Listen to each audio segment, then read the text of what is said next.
Hey, what up everybody? It's your host Ryan Sketch. I am here at work actually, and I just got a awesome opportunity from a coworker of mine to check out, you'll never guess this, but a Peugeot 3008. This thing is gorgeous and I can't wait to show you guys all about it. Let's take a look at it. Okay, so we're back here at Sketchbook Audio. This is a brand new Peugeot 3008. And it's a GT line, so I don't know much about Peugeots other than the fact that they're gorgeous. I would imagine the GT line is a higher trim level. This thing is fully loaded with all of the safety features, pretty nice wheels, LED lighting package all the way around, panoramic sunroof, leather seats with shiatsu massaging features. I mean, who doesn't love to feel their butt being tickled while they drive? I know that would put me to sleep, but let's take a look at the inside of this vehicle. I love it. It's elegant, it's French, and it's just something that we don't have here in American vehicles. So let's dive in. Okay, so like I said before, this is a brand new Peugeot 3008. It's a small, compact crossover, about the same size as a Jeep Compass. But based on what I'm being told, it's more along the price range of a Mercedes GLA, Audi Q3.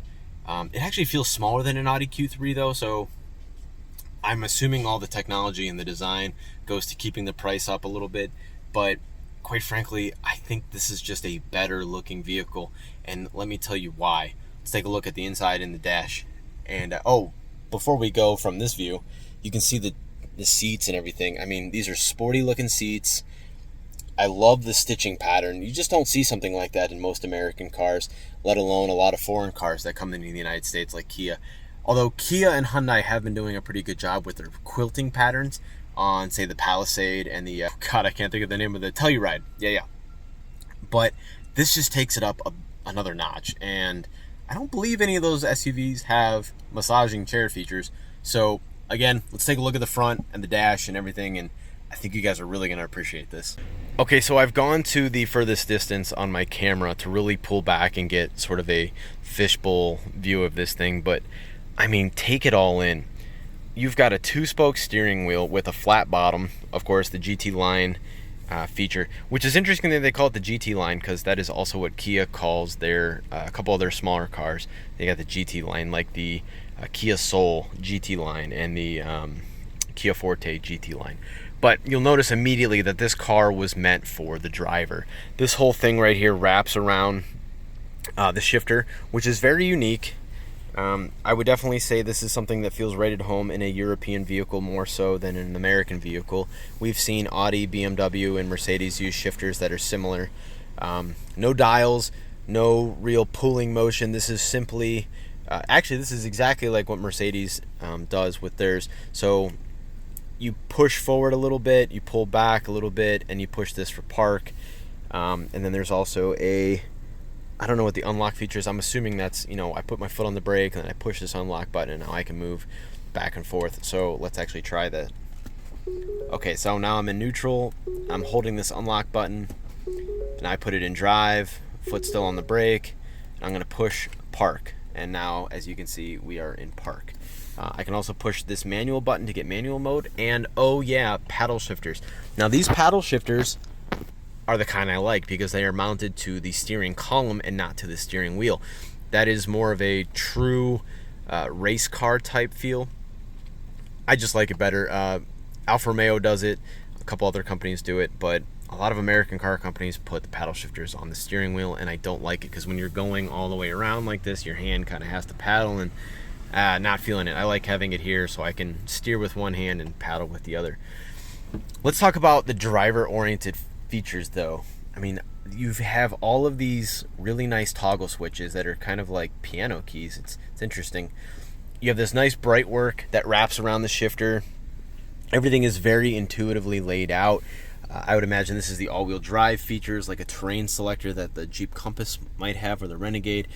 We have normal driving mode. We have traction control off. We have sort of a sand mode. I guess if you're tilting the vehicle a little bit, maybe you have some ridges that you're going to go through, and then of course snow and rain. Here's the key It's a very interesting key. It's solid. It's heavy. It's weighted nice. This is real metal. Everything just feels high class, and I love it.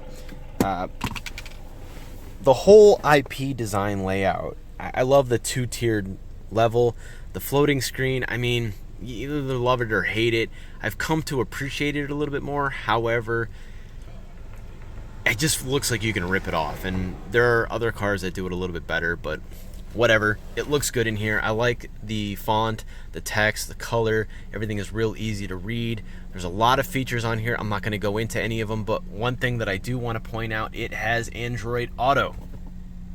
Awesome. Why Toyota can't figure that one out for all of their cars, including my RAV4, is beyond me. Let's go over here. There's this nice textile, this carpeting texture that just, it's soft, and it's a nice breakaway from the soft padded rubbery feel. But then you have this leatherette surface with the stitching. Stitching looks great. It's a nice copper color instead of a traditional black or white stitching. It's double French stitched. I like the fact that everything is asymmetrical. This whole IP is asymmetrical. All of this doesn't look like what it does over here. The vents aren't, mirror images of one another. This has this slanted feel to it. This is a great car. And we come up here to this overhead center console. I like this feature. A lot of cars are doing this now, but this is interesting. I've never seen a vehicle do this quite like this. This is telling me that my driver's seatbelt is off, there is no occupant in the passenger seat, and the rears, they all have their seatbelts off, and this would remind me that, hey, I have a kid in the back seat, don't forget them. And of course you have your LED lights here, a nice little floodlight here, panoramic sunroof along with the sunscreen. Handlebars on the front driver, that's nice. A lot of cars don't have that feature. It's like an added thing or an extra, and I think it should be standard across the board. What else do we have here? The door, of course, that padded material comes over into here. I don't know focal audio, but it sounds like it's going to be a really good sound system. We're not going to get into that. Everything feels soft and comfortable, very upscale, and like this car is worth what you're paying. And I don't know how much this vehicle stickers for. What I do know is that the owner of this vehicle, she was also looking into a Mercedes GLA or the GLC, and she decided on this one. So one thing I want to point out about the gauge cluster, aside from the fact that it looks nothing like what you would see here in the United States, two big things. One, you can see this subtle blue lighting down here. At first I thought that was blue plastic that was just giving you a nice outline, and then I realized no, it fades away, and when you turn the car off, it disappears. It's just a nice floating surface that looks really good. And it kind of reminds me of Audi's infotainment system. I don't remember exactly what they call it, but you have a fully digital cockpit and no functional gauges, no analog gauges. One thing to notice about this are these two floating surfaces on the inside here. This is the RPMs. So instead of having a circular dial type RPM, this actually spins clockwise, counterclockwise, so to speak. You have your engine temperature here, you have your gas tank here. This is blind spot monitoring, again the child seat reminder, park. The e-brake is on, and then my miles per hour are right front and center as they should be. Although I gotta say, and I don't know if it is or not, but if I were to put this in drive, I would hope that I could move this to the center somehow, because I like having RPMs right in my center so I know what I'm doing and know when to shift. My speed, it could really be anywhere. I don't think that needs to be front and centered. And for a car that's labeled GT line, I would hope they would put an emphasis and a focus on your RPMs versus your speed. I don't know. I'm not getting into that. What I really want to get into, that I've already discussed, is just the overall design and the feel of everything. Everything feels solid. This IP isn't moving. Well, the center console, the IP feels really solid.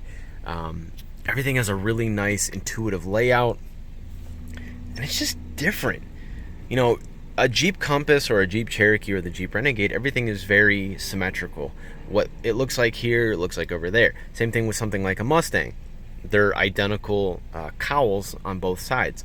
But this, I don't know, it just feels, I don't want to say it feels French because I don't know what French feels like other than some French food. But this is unique and this is different and I like it. And I really want to steal this car. No, I'm just kidding. I really want to buy this car and take it home with me. We're going to turn it off for now.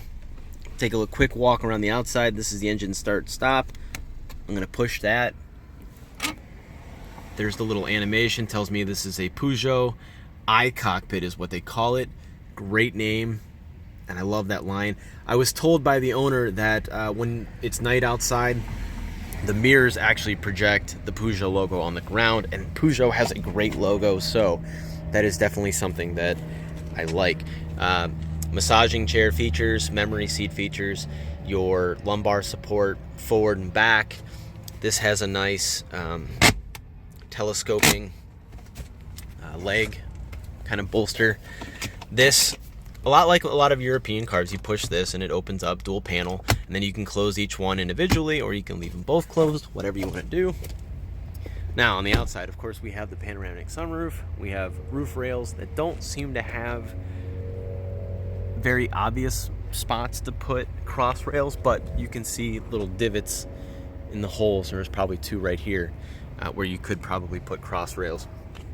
I like the fact that this has a very open greenhouse feel. It's just this nice wraparound. It kind of has the floating roof coming right here. GMC has that on their Terrain, and I like it. It doesn't have the shark fin like a lot of cars have, including my Toyota and the Jeep Compass. This kind of reminds me, you know, with the thick body cladding at the bottom, this kind of reminds me of my Range Rover Evoque, especially with this line here. But the one nice thing about this as compared to the Range Rover is I don't think they are opened, but it looks like it has some breathing gills, so to speak. You got your LED headlights along with the daytime running lights, signature lighting, Peugeot's inverted grille, which is really nice. You got parking sensors in the front, and then of course you have cameras underneath here for an around view camera. Backup camera is right here. Yep, the nice Peugeot logo and the lion.